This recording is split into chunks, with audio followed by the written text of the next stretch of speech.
Mbappé e Harry Kane estão numa briga insana pela bola de ouro.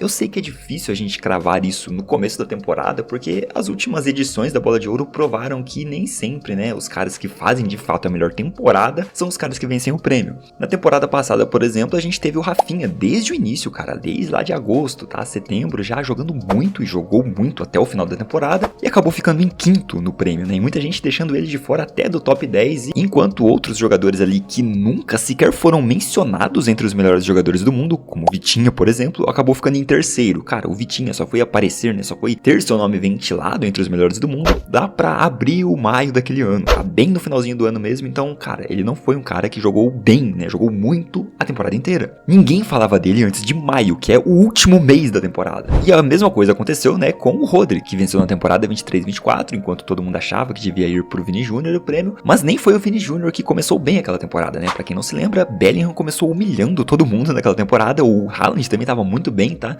Então a briga meio que ali era entre os dois no começo da temporada e depois a gente teve ali o Vinícius Júnior dando uma guinada e o Rodri é a mesma coisa que o Vitinha, tá? No último mês da temporada ele foi aparecer ali entre os ventilados para o prêmio e acabou até vencendo. Mas eu acho que esse ano pode ser diferente, tá? Essa temporada, né, pode ser diferente porque Mbappé e Harry Kane estão jogando muito e é difícil imaginar que eles tenham uma queda tão brusca assim. Só nesse mês de setembro, para você ter uma ideia, os dois, cara, fizeram 12 gols. O Mbappé deu 2 assistências e o Kane uma. Então é um nível muito alto, tá? É um nível altíssimo, são os maiores goleadores da temporada até aqui, né? E eles estão com muita diferença para os outros colocados, tirando o Haaland, que também, né, está bem próximo deles ali. Inclusive o Haaland, cara, fez também 12 gols nesse mês de setembro e deu 3 assistências. Então, em números, né, o Haaland superou esses dois. Mas eu acredito que em termos de bola jogada mesmo, em termos de influenciar no resultado, né, em termos de decidir jogos mais difíceis, esses dois foram um pouco acima do Haaland, tá? Que também foi muito bem, tá? Eu acho que o Haaland tem sim muito potencial, inclusive pra brigar com eles e ir até o fim da temporada brigando por essa bola de ouro. Então, bem, talvez eu esteja me precipitando, colocando apenas Mbappé e Kane e eu esteja subestimando o Haaland ali, porque sim, cara, ele também tá sendo insano, tá? É uma insanidade você ter 3 jogadores fazendo 12 gols em um mês, cara, é muita loucura, tá? Mas vamos lá, nesse vídeo aqui a gente vai comparar um pouco, né, Mbappé, Harry Kane e tudo mais, comentar um pouco disso, vamos falar um pouco de Wirtz, que não tá rendendo tanto no Liverpool, mas o principal foco aqui é a gente fazer aquele resumão do mês, né? Mostrar pra vocês quem está liderando em algumas estatísticas, né? Quem são os caras que estão fazendo mais gols, quem são os caras que estão dando mais passes-chave, que estão criando mais chances claras de gol, quem são os defensores, né? Que estão desarmando mais, interceptando mais, os goleiros que estão mais defendendo. É aquele resumão que a gente já fez no mês de agosto e vamos fazer agora nesse vídeo também. Então já muda seu mundo real e vem comigo para mais uma análise de trave a trave.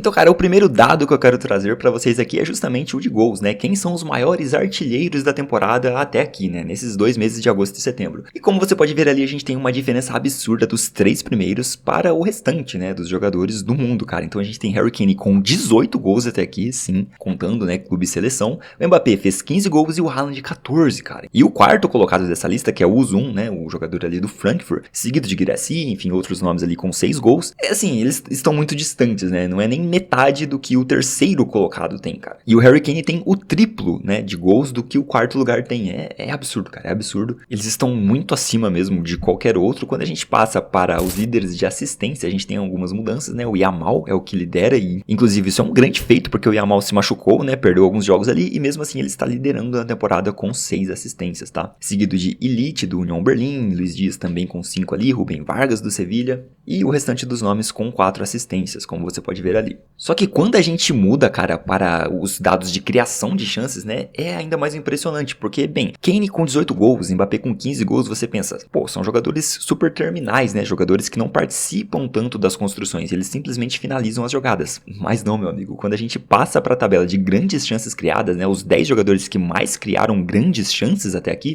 a gente tem Harry Kane liderando, juntamente com o Adam Wharton, né, que é ali do Crystal Palace, ambos com 9 grandes chances criadas até aqui na temporada. temporada. Depois a gente tem ali 2 jogadores da Bundesliga, né, Stoger e Arnold com 7, o Di Marco também com 7 ali. Enfim, Nico Paz aparece na lista, é um cara que tá jogando muito bem pelo Como ali, um jogador muito promissor, né, um argentino muito promissor ali. Assim como Yildiz, um turco super promissor, que também vem jogando muita bola pela Juventus, tá? Aparece ali fechando o nosso top com o Rafinha. E nos passes-chave, cara, aqueles passes decisivos, né, que colocam um companheiro na cara do gol, passes que levam a uma finalização, enfim, os passes importantes ali para o jogo, digamos assim. Temos Mbappé liderando juntamente com seu companheiro Arda Güler, tá? 27 passes-chave para cada um. E o Kane também segue eles ali de perto, tá? Com 24 passes-chave. Então assim, cara, os 2 maiores goleadores da temporada, os caras que estão jogando muito, né? Os 2 melhores jogadores da temporada até aqui, dá pra dizer, não são simplesmente finalizadores, né? Atacantes, né? Centroavantes finalizadores. Não, cara, o Kane é o cara que mais criou grandes chances pro seu time até aqui. E o Mbappé é o cara que mais dá passes-chave. Então assim,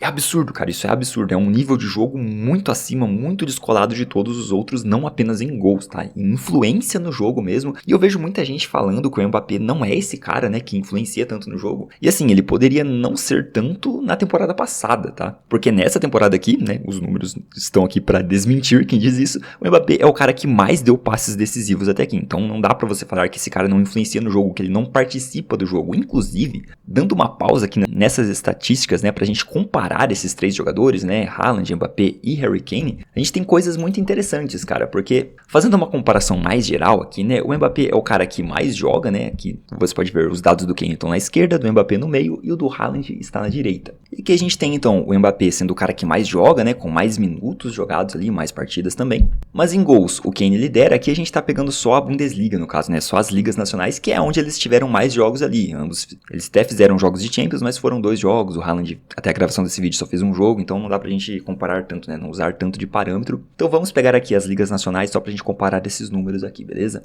Kane lidera em gols, 10 gols contra 8 dos outros 2, o que é absurdo também, eles são os artilheiros de suas ligas, tá? O Kane inclusive com uma média de 2 gols por partida, porque ele fez 5 jogos e fez 10 gols, absurdo, absurdo. O Kane também é o jogador que menos perde grandes chances, né? Então o Mbappé perde muitas chances, o Haaland perdeu 6 grandes chances até aqui, ele poderia ter feito 6 gols a mais do que ele fez, né? Isso que esse dado quer dizer. Em assistências o Kane também lidera, né? Ali na liga com 3 assistências, os outros 2 com 1, né? Em grandes chances aqui o Mbappé não vai tão bem, então o Mbappé é um cara que dá muitos passes-chave, né? Passes decisivos, mas não são passes que necessariamente se tornam grandes chances de gol, né? O Kane é um cara que cria mais grandes chances claras de gol. Passes longos ele também lidera. O Kane também vai liderar em muitos aspectos defensivos, ele é um cara que se doa mais no sem bola que os outros 2, né? O Mbappé inclusive perde em tudo praticamente, né? Ele não tem nenhuma interceptação, nenhum desarme, nenhum corte, nenhum chute bloqueado, nada, cara. O Mbappé praticamente não participou de marcação aqui, né?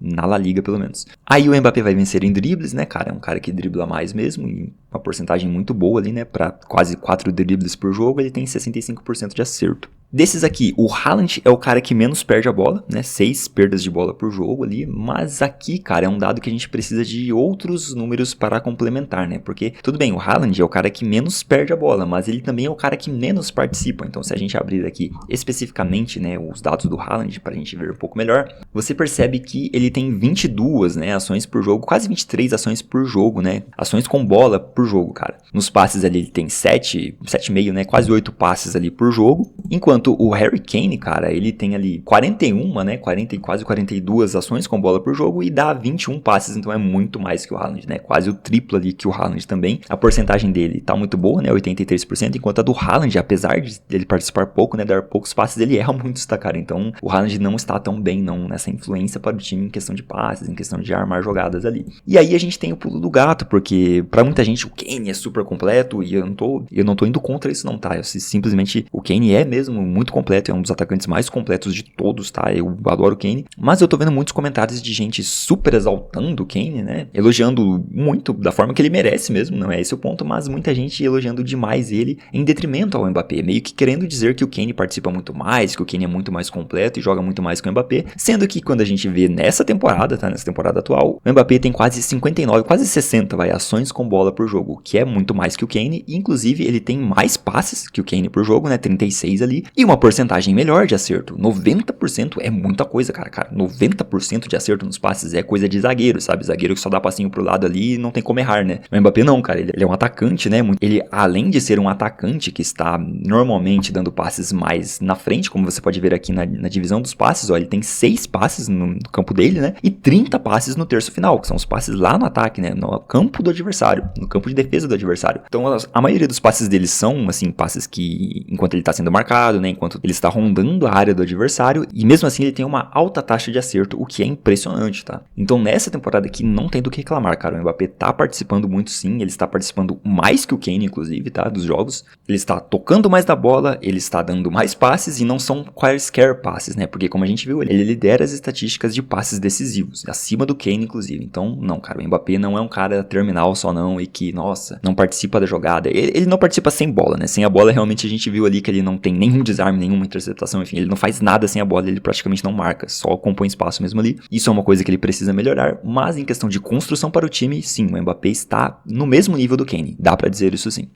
Enfim, agora eu coloco aqui uma tabela com os desarmes e interceptações, né? Os jogadores que mais desarmam e mais interceptam. E a gente tem ainda o Caicedo liderando. Ele já liderava lá em agosto, né? E ele manteve isso para esse mês de setembro, tá, cara? 44 desarmes e interceptações. Ele é seguido ali de outros jogadores menos conhecidos, né? Como o lateral Mourinho, do Villarreal. O Altimira, né? Do Betis. O Bernardo, que é um jogador que particularmente eu não conhecia, tá? Que joga no Hoffenheim, mas ele tem altos números ali também de desarmes e interceptações. Tá jogando bem. O Tyler Adams, cara, que é o norte-americano ali do Bournemouth, que também já apareceu na primeira lista, joga muito bem. E fechando o nosso top ali, a gente tem o Timber, né? O Timber do Arsenal, tá? Que também começou muito bem a temporada, deu uma caída, mas enfim, ainda está aqui na nossa lista. Passando por os goleiros, né? Os que mais defenderam, ainda seguimos com Scandell, né? Scandell, não sei muito bem como pronuncia, mas é o goleiro do Real Oviedo que está na lista aqui com 34 defesas feitas até aqui. Seguido de Karnezek, da Atalanta, e Rulli, do Olympique de Marseille, com 30 defesas. Depois a gente tem outros goleiros ali menos conhecidos. Temos o Flecken ali no meio também, né? Do Bayer Leverkusen, mas é isso, cara. O Scandell segue sendo o goleiro mais acionado ali. O Real Oviedo é um clube que subiu agora, né, cara? Tá tendo dificuldades ali e o goleirão vem sendo muito exigido e por isso ele tem mais defesas.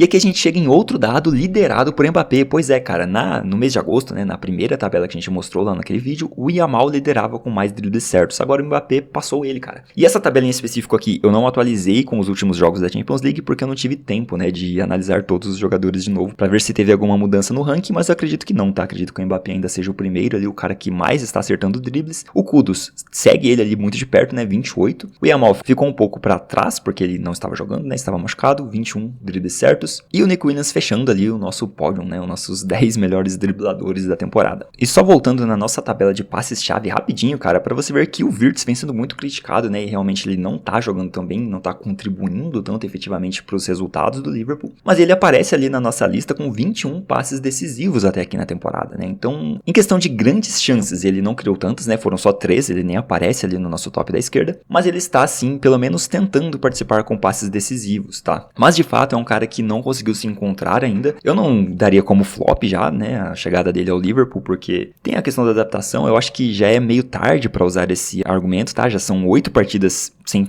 uma participação sequer em gol, então assim, não dá pra gente usar essa cartada sempre, né? No começo ali, ele está se adaptando à liga e tudo mais, uma liga diferente, a Premier League tem uma intensidade diferente da Bundesliga, beleza, mas agora, cara, já são 8 jogos ali sem ter participação efetiva em gols, né? Então é uma coisa muito preocupante, sim, para o Wirtz, eu acredito que ele pode dar a volta por cima. E agora, antes da gente trazer aqui o nosso ranking do Trave de Ouro, né, cara, os caras que vão ser os melhores do mundo, né, os 5 jogadores que mais somaram pontos até aqui, pra você que não sabe, né, eu expliquei tudo naquele vídeo inicial de agosto, tô deixando aí no card também se você quiser conferir o resumo de agosto, mas eu fiz uma planilha para ir comparando, né, os feitos dos jogadores até aqui. Então nessa planilha eu conto presença desses caras em tops, desses que eu mostrei ele mesmo como artilharia, né, os maiores assistentes, os caras que mais criam chances. Se o cara está presente no top 10, ele vai ganhar pontos. Se ele aparece nas seleções da rodada, que a gente sempre faz também, né, toda rodada eu solto ali na aba comunidade as seleções da rodada, os 11 melhores jogadores. Se esse cara está presente nessa seleção, ele também soma pontos. E agora a gente tem a seleção do mês, né, que a gente teve em agosto, agora temos a de setembro, cara, começando com o João Garcia, o goleiro do Barcelona, que jogou muito bem, foi crucial ali para alguns resultados do Barcelona, inclusive. Abrindo a direita com o Koundé, que até nem foi, né, estrondoso, mas para ser sincero, eu não achei tantos outros laterais direitos bons para colocar aqui, então o Koundé, né, fez o seu papel ali, jogou de forma razoável e está aqui presente na nossa seleção, ao contrário de Guerri, cara, que não fez um papel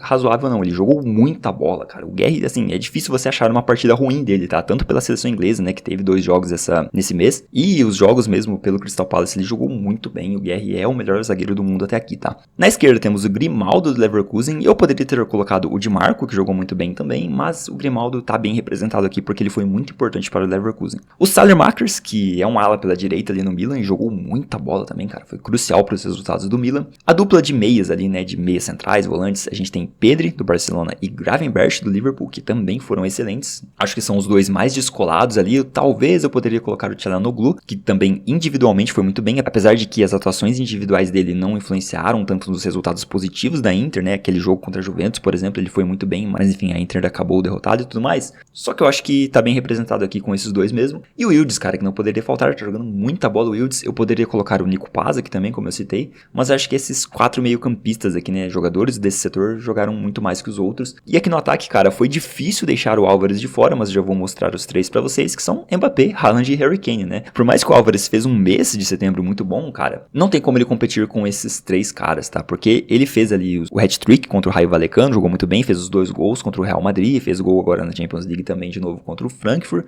mas não dá pra competir com 3 caras que fizeram 12 gols no mês, né, cara? Não tem como, então não teria como deixar esses caras de fora, e se você não viu ali, tá marcado um 2x em cima do Kane, que é porque é a segunda vez que ele está aparecendo na seleção do mês, né? Ele já estava na seleção do mês de agosto, assim como o Guerri, cara. Então são os únicos jogadores ali que mantiveram o nível que apresentaram em agosto, né? Nesse segundo mês também. O craque do mês eu coloco o Mbappé, e assim, o desempate é mais mesmo por conta da concentração de decisão, tá? Porque o Mbappé foi um cara super decisivo pro Real Madrid. Se o Mbappé não tivesse em todos os jogos de setembro do Real Madrid e até os da França, os times não teriam vencido, tá? O Kane faria muita falta pro Bayern de Munique, claro, mas tem outros jogadores jogando muito bem também. A gente tem o Kimmich, a gente tem o Olise, que estão em ótimos níveis ali, o Luis Dias, né, também. No Manchester City, o Foden decidiu alguns jogos, o Doku jogou muito bem, então teve uma certa divisão do protagonismo desses outros dois. Agora, no Real Madrid é simplesmente o Mbappé, cara. O Arda Güler está jogando muito bem, mas não foi um cara extremamente decisivo para os resultados, né? O Mastantuono não foi extremamente decisivo, então, cara, o Mbappé foi um cara mais decisivo e por isso, né, foi um mês muito equilibrado, como eu mostrei, todos eles com 12 gols, né? O Mbappé 2 assistências, o Kane 1, o Haaland 3, então assim, o critério de desempate é justamente esse fator decisão mesmo e o fator ser mais importante para o seu time nos resultados desse mês, tá? Por isso o Mbappé leva aqui, mas até pelo Kane ter, né, estado 2 vezes nas seleções do mês, né, esteve na seleção de agosto e setembro, ele lidera o nosso ranking do Trave de Ouro, tá? Então o Kane está aqui ainda em primeiro lugar, como já estava no mês anterior, só que agora com 45 pontos, o Mbappé deu um salto, né, ele estava em quinto lugar e agora ele foi para segundo lugar com 29 pontos, o Yamal, até mesmo sem jogar ali com 19, o João Pedro que também não fez um mês tão bom, mas pelos feitos em agosto ele está com 19 pontos, e o Olise caiu ali pro último lugar com 15 pontos, cara. Se você quiser entender um pouco mais desse top, volta lá no primeiro vídeo, né? Eu tenho uma planilha em que eu vou colocando todos esses feitos e somando pontos ali automaticamente para esses jogadores. O Kane está bem acima, o Mbappé segue ele. E o Haaland, até para você que está estranhando o Haaland não aparecer aqui, ele está muito próximo de entrar nesse top 5, tá? O grande problema do Haaland, né, para esse sistema de votação que eu estou fazendo aqui no Trave de Ouro, é justamente a presença em outros rankings, né, cara? Porque o Olise, por exemplo, ele aparecia em dribles, né, em passes-chave, em assistências. Já o Haaland, cara, ele não aparece em nada além de gols, né? Então, assim, por isso que ele acaba não somando tantos pontos, mas pelas presenças, né, em seleção da rodada e tudo mais, ele vai aparecer sim já já. Então é isso, esse foi o vídeo de hoje, eu espero que você tenha gostado. Se você tem alguma coisa para comentar, né, tanto sobre esse mês de setembro ou sobre esse ranking do Trave de Ouro, né, dos melhores jogadores do mundo, se você acha que tem alguma coisa muito diferente desses 5 jogadores aqui, né, comenta aí embaixo quem são os 5 melhores para você. Comenta se você teve alguma surpresa, né, em alguns dos rankings ali, né, os caras que estão criando mais chances, enfim. Deixa um like, ativa o sino e nos vemos na próxima análise de Trave a Trave.